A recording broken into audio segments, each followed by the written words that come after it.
अस्सलाम वालेकुम viewers, this is Syed Zeeshan Haider. Welcome to Brazen Truth. जैसा कि आप जानते हैं कि मुल्क के अंदर सियासी अदम इस्तेहकाम की फ़िज़ा कायम है। इस सूरत हाल के अंदर हर बंदा जानना चाहता है कि आगे क्या होने वाला है। अब जो दिन ब दिन सूरत हाल पॉलिटिक्स की अंदर हो रही है, इसका हम तज्जिया नहीं करेंगे, बल्कि फिर अगेन जैसे कि मैं एक बड़ी पिक्चर की तरफ आपकी निशानदही कराना चाहता हूँ हमेशा से, आज वही करेंगे।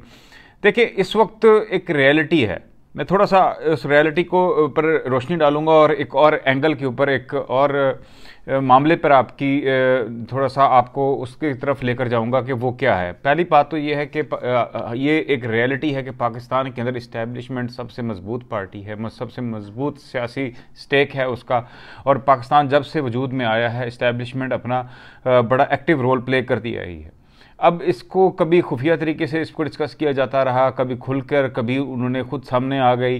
और इस्टेब्लिशमेंट के जैसा कि अब नई तशरीह हो चुकी है कि उसके बहुत सारे हिस्से होते हैं, जिसमें मिलिट्री इस्टेब्लिशमेंट उसका एक पार्ट है।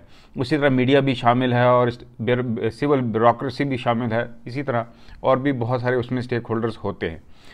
तो बहरहाल इस रियलिटी को हम झुटला नहीं सकते। इस रियलिटी को जहन में रखते हुए ही हमें कोई भी तज्जिया जो है पॉलिटिकल पाकिस्तान में अगर किया जाएगा या किया जा सकता है, तो इस रियलिटी को ज़रूर आपने डिस्कस करना है, इसके ऊपर ज़रूर आपने इसको मद्देनज़र रखते हुए करना है। ये अब बात जहन में रखिएगा। दूसरी तरफ कुछ अरसे से मैं ऑब्ज़र्व कर रहा था, अक्सर दोस्तों को ये भी होता है, ख्याल होता है, स्पेशली जो नई जनरेशन जेड है, जो नई जनरेशन है, वो समझती है डेफिनेटली उसको तारीख़ के पर निगाह कमज़ोर होती है। वैसे ही हम हिस्ट्री के साथ डिस्कनेक्ट आ चुका है। हमारे तालीमी इदारे तारीख़ को नहीं पढ़ा रहे, तारीख़ भी हमारी काफ़ी मस्क कर दी गई है। बहुत सारी वजूहात हैं इसकी।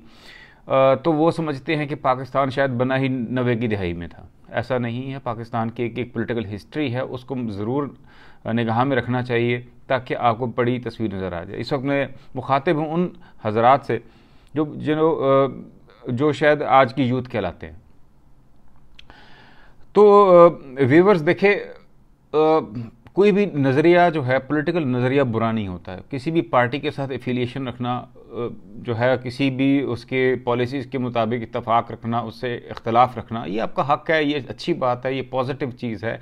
इख्तलाफ से ही बेहतरी जन्म लेती। जितना ही ज़रूरी जो है आपका कंसेंसस है, उतना ही आपका कॉन्फ्लिक्ट भी उतना ही अहम होता है किसी एक हेल्दी माशरे में। ये कहने के बाद अब थोड़ा सा मैं आपको बताऊंगा, चूँकि हमारी जो जहनी आबियारी की गई है, वो उसमें बहुत कलीदी रोल दो चीज़ों का रहा है। एक आपकी मीडिया का रहा और एक आपकी तालीमी इदारों का रहा। ज़रा इस नुक्ते को समझिएगा। वो ये है कि पीपल्स पार्टी, जिस तरह आज पीपल्स पार्टी और नून लीग है, मतलब जिस तरह आप यूँ समझ लें कि जैसे कि पीटीआई आज है, वैसे ही एक ज़माने में पीपल्स पार्टी और नून लीग हुआ करती थी। वो ही इस्टेब्लिशमेंट की आंखों का तारा हुआ करते थे। उसी तरह वो उन्होंने जो है उनके साथ मिलकर चले, उनको सपोर्ट किया।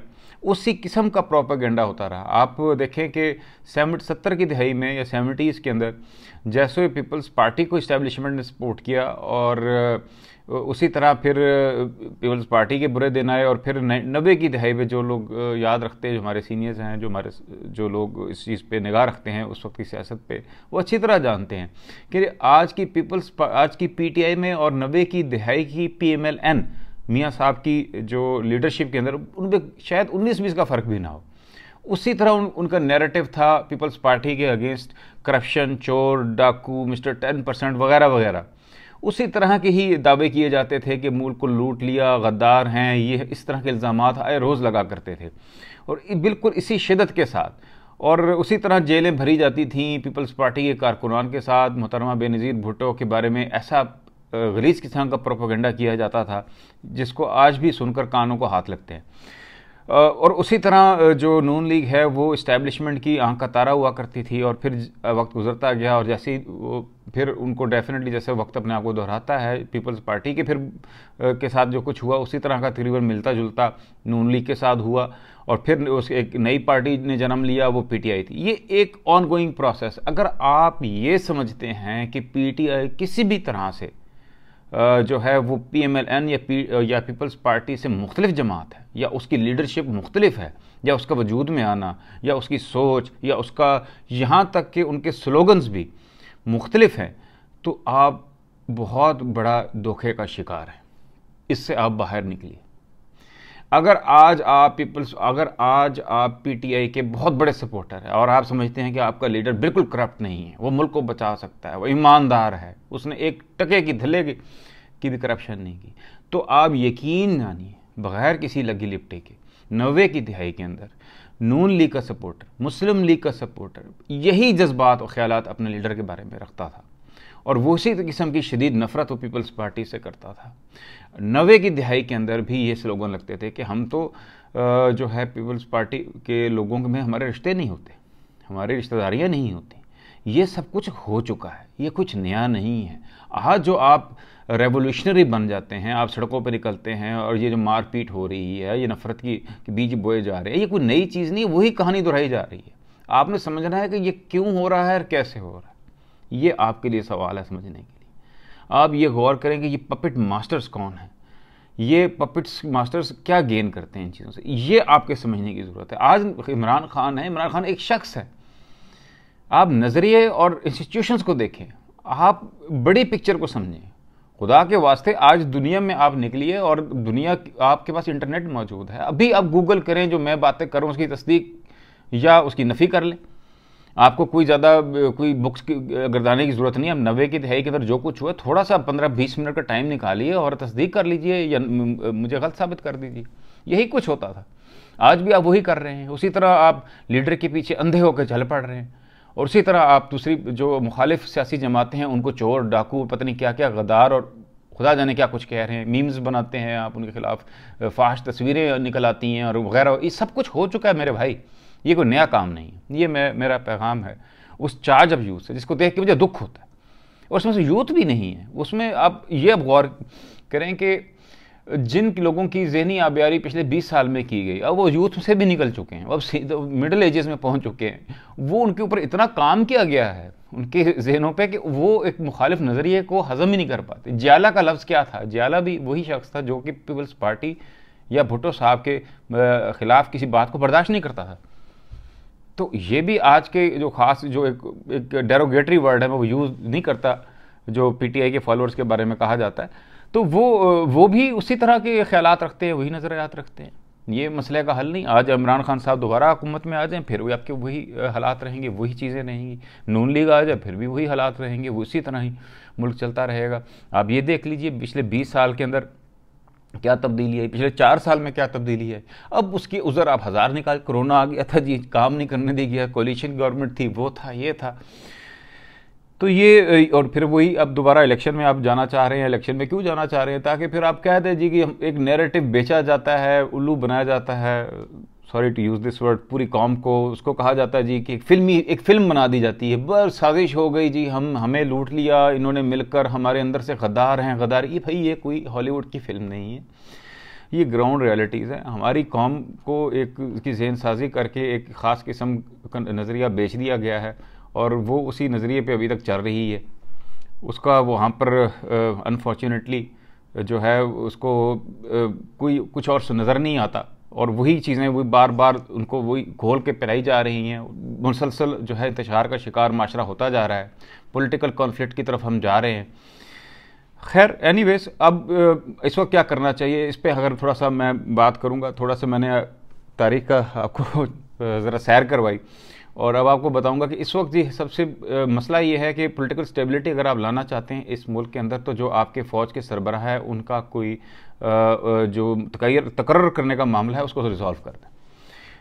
कोई ऐसी सोल्यूशन ले आएँ, जहांगीर करामत फार्मूला की तरफ चले जाए, या आप जो एक्सटेंशन अगर आप देना चाहते हैं मौजूदा चीफ़ को, बेशक ये वो चीफ़ हैं जिनको हर पार्टी ने ही एक्सटेंशन दी हुई है। पिछली बार एक्सटेंशन जब हुई, सुप्रीम कोर्ट ने जब पार्लियामेंट से रुजू किया, तो तमाम पार्टियों ने इनको वोट दिया एक्सटेंशन के लिए। तो फिर एक बार फिर दोबारा दे दीजिए 1 साल के लिए, ताकि मुल्क इस कम से कम इस गैर यकीनी सूरत हाल से काफ़ी हद तक निकल जाएगा।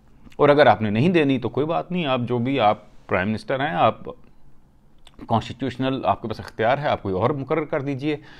और ये अगर कह देना कि नहीं इस सारे मामले का मुल्क से ताल्लुक है क्यों नहीं, क्योंकि कॉन्स्टिट्यूशन में ऐसा नहीं है, तो भाई ये आप ये चूरा नमक कितना अरसा और बेचेंगे। अब हर बंदा जानता है, हर पाकिस्तानी जानता है कि पाकिस्तान के अंदर ताकत की जो डोरें हैं उसके कहाँ से हिलती हैं, या कम से कम बहुत ही अगर नरम जुमले इस्तेमाल किए जाएँ तो असरात ज़रूर होते हैं।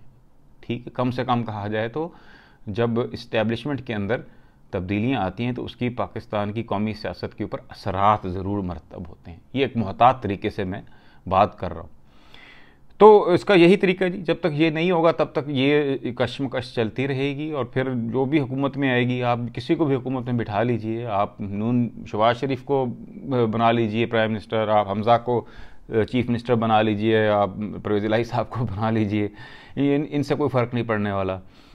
तब्दीली अगर लानी है तो आपको सेल्फ एजुकेट करना पड़ेगा, खुद आपको समझना पड़ेगा कि आपके मुल्क में आपके साथ क्या होता रहा है, आपके तालीमी इदारों में, आपके मेन स्ट्रीम मीडिया, आपके सोशल मीडिया का कैसे इस्तेमाल किया गया है, कैसे नैरेटिव्स पहले जहाज़ों से पैम्फलेट फेंक कर और अखबारों में झूठी खबरें लगाकर और एक किसी को 10% 8% बनाकर किसी को कातिल डाकू, किसी को दहशतगर्द और पत्नी क्या क्या कुछ बनाया गया इस मुल्क के अंदर।